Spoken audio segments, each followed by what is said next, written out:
Alors, on était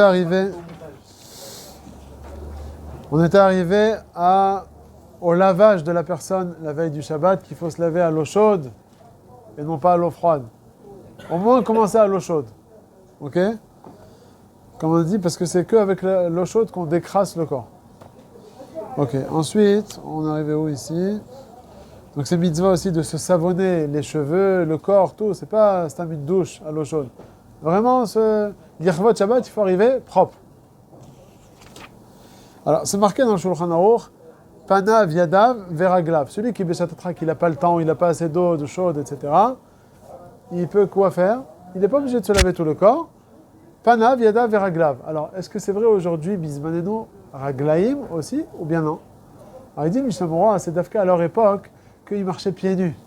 Comme ils marchaient pieds nus, ces gens-là, hein, alors ils avaient besoin, Béhémet, de se laver les pieds, qui étaient vraiment sales. Ouais. Non. Alors il te dit, Bismanenu, qu'on est en chaussures et en chaussettes et tout, alors effectivement, on n'a pas cette obligation de se laver les pieds, sauf si on est Bemakom, Cham, où on transpire, que là, de toute façon, on sera aussi obligé. Ok? Bon. L'idéal, c'est d'aller au mikvé la veille du Shabbat, celui qui a la possibilité. Adkedekar, que le Harizal, il est très makpid là-dessus, il dit, celui qui ne va pas au mikvé la veille du Shabbat, ou lo yachol lekabel aneshama yetera. Très chamour. Le Harizal, il dit. Donc, bon, voilà. Quoi, il connaît? Le Harizal? Il s'est ramené dans le Kaf HaChaim. Dans le mikvé, on peut avoir des cabanes. Ouais. Be'yero, c'est mouta. Mais que Be'yero, alors ouais. C'est dans quel cas alors? Parce qu'on dit qu'il ne faut pas penser qu'on est dans un bain, il faut penser au Shemotak, je sais pas, il y a un cas, je sais pas, dans les... Non, dans les... On peut pas penser à des divrei Torah. On ne peut pas avoir des kavanot. Ah, c'est ça. On ne peut pas avoir des kavanot de Chazara Bitshuva. Dans le mikvé, on peut pas avoir des kavanot de chat. Non, de ça on peut. C'est que de divrei Torah qu'on ne peut pas. Divrei Torah. Non. Chouva, tout ça. Ça, c'est mouta. Des psukim là qui dans la tête. Ça, tu peux pas. Ok? Donc voilà, celui qui peut la veille du Shabbat, il profite, il va au mikvé pour la neshama yetera. Pas pour la bracha. Quelle bracha? Ouais. Et la douche avant le mikvé, elle est considérée comme si il avait fait Panav, Raglav et... Ouais. Tu fais la douche à l'eau chaude? Oui, l'eau chaude. Ouais, ça y est, il y a ça, t'as des chova. C'est bon, il y a deux idées, on a dit, il faut se savonner aussi. Donc si tu passes juste à l'eau chaude, ça suffit pas. C'est deux mitzvot, l'achfof et tarosh. Bien sûr qu'ils avaient. Dans la Gemara, c'est marqué Neter, une sorte de savon. Neter, Aal, c'est des plantes comme ça avec lesquelles ils se savonnaient le... Qu'est-ce qu'on a ensuite? Prendre ses enfants au mikvé. C'est moutar ou c'est assour? Alors c'est marqué dans le Rama.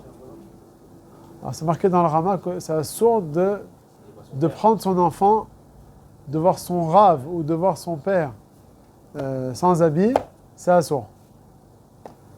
Alors, la vérité, il y en a qui disent que jusqu'à l'âge de 8-9 ans, comme ils sont petits, alors yesh lakel. Alors même sur ça, ils disent que c'est pas les khatrila. Donc, ce qu'il peut faire, si Bémet, il veut prendre son enfant au mikvé, alors il le prend, il est encore habillé, il lui montre comment on fait, etc. Il est temps qu'il s'habille, il sort, chacun son tour.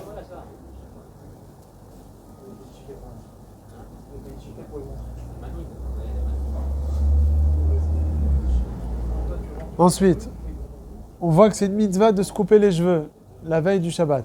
L'Ichvat Shabbat, si c'est arrivé à un matzav où les cheveux ils sont longs, alors c'est une mitzvah de se couper les cheveux, de se couper aussi les ongles.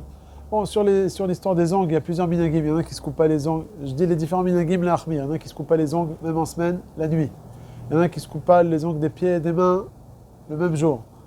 Il y en a qui sont makpidim de ne pas couper les ongles des pieds, des mains, surtout des mains, en ordre.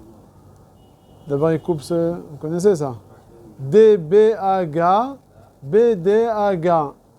Comme ça ramené dans le Rama. Il commence par le comment on appelle celui-là? L'annulaire. Là? L'annulaire. Après l'index. Après, comment il s'appelle celui-là? L'auriculaire, le majeur et le pouce. Ça, c'est dans la main gauche. Et en fait, en diloug c'est marqué. Alors sur tous ces trucs-là, il y a des minagim, les pauvres et les chams. Chez les Sfaradim, ils ne sont pas makpidim de se couper la nuit. Ouais, et Motzi Shabbat aussi. Non, mais à Motzei Shabbat, il y en a qui sont makpidim. Je me rappelle ça. Quelqu'un ici m'avait dit, le minag marocain, de jamais se couper les ongles le Motzei Shabbat. Non, mais c'était une belle zora qu'il avait dit. Il a dit pourquoi? Il a dit de la même manière qu'on n'a pas le droit de se couper les cheveux à Chol HaMoed. Pourquoi on se coupe pas les cheveux à Chol HaMoed? Pourtant, quelqu'un qui ne s'est pas coupé la veille de Sukkot, à Chol HaMoed, il aurait le droit. De peur qu'il arrive, les khatri a dit écoute, la veille de Sukkot, je suis occupé avec ma Soukha, etc., laisse-moi tranquille, je vais me couper les cheveux, Chol HaMoed. Il va arriver à Yom Tov comme un clochard. Donc on dit, Knas, on te dit, tu ne te coupes pas les cheveux pendant Chol HaMoed, bien que c'est les Tzorech HaChag, il y a encore 7 jours devant moi. Non, il dit c'est la même chose. Motzei Shabbat, si tu dis écoute, Motzei Shabbat, regarde, il sort à 5h30, j'ai toute la soirée, je vais me faire la manicure et tout ce que tu veux là. On dit non. Si c'est comme ça, les vendredis, il va dire jamais il va se couper les ongles, il va attendre le Motzei Shabbat. C'était la Zora qui donnait. C'est intelligent. Minag marocain. Non, aussi, ils ont un minag, c'est qu'ils ne dépensent pas d'argent. Quoi d'argent? J'ai un copain, il fait samedi soir, on ne dépense pas d'argent. C'est un mauvais signe pour la semaine. C'est un mauvais signe, man. Je ne sors pas le porte-monnaie le samedi soir. Ah, c'est pour ça. רגע, ואם זה להסתפר לקראת חג השני של סוכות או של פסח? לכבוד חג השני. Non, אין מה לעשות, c'est un knas. זה לכבוד חג השני, שמחת תורה נגיד. Ça vient לכבוד חג השני, אבל c'est על חשבון זלזול היום הראשון. Celui qui sort de prison, Il y a seulement certains cas particuliers où la Gemara dans Moed Katan, là-bas, elle dit qu'il a le droit de se couper les jambes dans des cas particuliers, mais sans cela, il n'a pas le droit. Donc se couper les ongles la nuit, Tachles, on est équilibre. Se couper les ongles les mains et les pieds le même jour, aussi on est équilibre. Celui qui a un minag comme ça de ses avot, alors il continue, mais Ikaradine c'est moutard. Et aussi, même Ikaradine de se couper les ongles en ordre aussi, c'est aussi moutard. Celui qui a le minag, alors il continue. Mais tous ces trois minagim là, Ikaradine, il n'y a pas de problème. Si on se coupe la nuit. Pas aussi pour les cheveux. C'est marqué la vérité à le pied à Kabbalah de ne pas se couper les cheveux la nuit. Ah, c'est marqué. Moi je me rappelle à la yeshiva, tout le monde se coupait les cheveux la nuit. Bien qu'ils font beaucoup à le pied à Ben Ishra et tout. Donc c'est pas. Ensuite. Ouais. Après, t'espères quoi tout l'union des ongles, de l'impureté, je crois, des ongles. Alors c'est marqué dans la Gemara. Zorkan, Racha. Kovran, Tzadik. Sorfan, Chassid. Celui qui les jette, alors c'est considéré comme un rachat. Pourquoi? Parce que c'est marqué dans la Gemara qu'on a peur qu'une femme, mais au béret, elle marche dessus. Et puis ça vient d'une. Ouais, non, c'est une Gemara dans Masechet Nida, c'est une Gemara. Non, c'est marqué. C'est pas marqué dans le Shulchan Aruch, mais c'est marqué dans les poskim, dans le Mishnah Berurah et l'Aram. C'est comme on a dit, sur les shamesh, les oraner. Et il va y avoir des banim nirfim, etc., des trucs comme ça. Et c'est vrai que c'est des zgoulottes qui sont marquées dans la Gemara. L'ongle, il reste à l'endroit même. Alors attends, une seconde. Déjà, comme on dit que c'est parce qu'on a peur qu'une femme enceinte, elle marche dessus, si Béhémet, on est dans un Beth Midrash, il a le droit de se couper les ongles, et Meikardine est jeté dans le Beth Midrash, les ongles. Parce qu'il n'y a pas de femme ici. Bon, peut-être là-bas, ok, non mais... Ou bien tu es dans un mikvé homme. Mikvé homme, il n'y a pas de femme là-bas. Et ils disent, le Mishnah Berurah, il dit que Meikardine, il n'y a pas besoin de faire attention. Tu coupes les ongles, après tu vas les jeter, ok, pour toi, mais... Rachat, il ne va jamais être considéré comme rachat. Il n'y a pas de femme. Oui, donc si tu veux des brachot, tzadik, chassid, jette-les, soref, otam, etc., c'est bien. Mais Meikaradine, quand c'est un endroit où il n'y a pas de femme qui se balade, il n'y a aucun problème. C'est pas un problème de rachat. Ok, donc chez toi à la maison, fais en sorte. Ok. Maintenant, comme il a dit Eli, tout le problème c'est seulement s'il reste en place. L'ongle, ça veut dire, il est tombé, il a coupé l'ongle, il est tombé à cet endroit-là, et la femme elle a marché à l'endroit où c'est tombé. Là, c'est un problème de quoi? De sakana. Là, c'est un problème de sakana. Alors, il dit le Mishnah Berurah, il y a une manière. Comment parer à ce problème? Soit bien sûr, tu les déplaces, tu balayes et tu les jettes, ça c'est sûr que c'est bon. Maintenant, tu n'es pas obligé. Il y a une marloquette, est-ce que ça suffit juste de les déplacer d'endroit, ou bien non, il faut les sortir de la pièce où ça se trouvait. Par exemple, tu es dans des toilettes, et tu as vu un ongle qui est tombé, voilà, à cet endroit-là, il est tombé. D'après certains, le fait même que tu le déplaces, même d'1 centimètre, ça y est, ça va perdre son problème de sakana. D'autres, ils disent non, pour perdre son problème de sakana, il ne faut pas seulement le déplacer, mais il faut que tu le sortes de l'endroit où tu as coupé. Si tu es dans les toilettes, il faut que tu le sortes des toilettes. Alors moi, la vérité, c'est ce que je fais chez moi, par exemple. À chaque fois qu'on se coupe les ongles, on balaye, et bon, si on n'a pas toujours le temps de ramasser et tout, sans, même il s'affecte. À l'écart, c'est qu'on balaye et on jette, on pose tout en tout cas en dehors des toilettes. Il y a un petit lavabo et on met en dessous, en tout cas temporairement jusqu'à ce qu'après on balaye. En tout cas, le hikar, c'est de le sortir de la pièce. Ok ? Alors, on a dit ce qu'il faut. Le Zorkan, c'est Racha. C'est quoi le suivant? C'est le Kovran. Kovran, c'est Tzadik. Sorfan, c'est le Chassid. Pourquoi Sorfan, c'est le Chassid? Parce que Sorfan, ça va plus être, ça va plus être visible.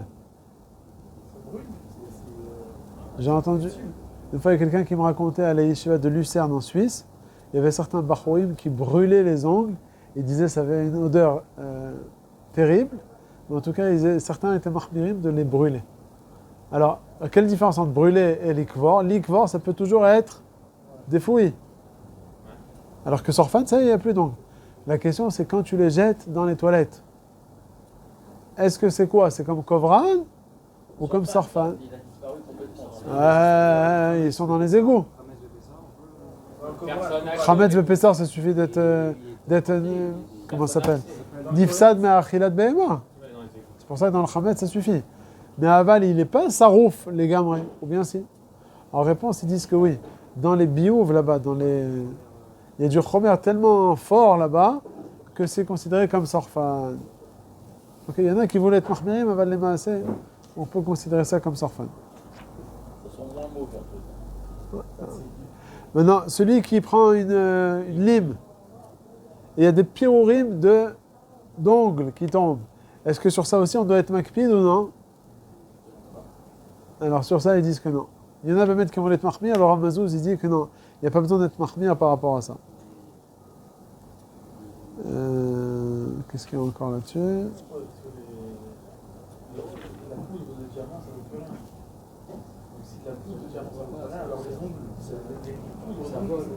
Alors après, se couper les ongles, on a l'habitude de se laver les mains. Le mieux, mais Karadine, ça aurait suffi même 3 fois sans cli. Il y en a qui sont mahmirim avec le cli. Chez nous, comme ça. Hein? Il faut se laver les mains quoi qu'il arrive. Même celui qui coupe un seul ongle, il a un ongle cassé, il a coupé un ongle, il doit quand même se laver les mains. Pareil aussi, celui qui se ronge l'ongle. Hop, il a enlevé un ongle. Pareil aussi, il doit se laver les mains. Donc c'est l'af d'Afka avec le coupe-ongle d'Afka. Ouais, tu peux pas faire. Tu peux pas faire de divrei Torah, de faire une bracha. Non, tu peux pas. C'est comme s'il était au Ouais, pareil.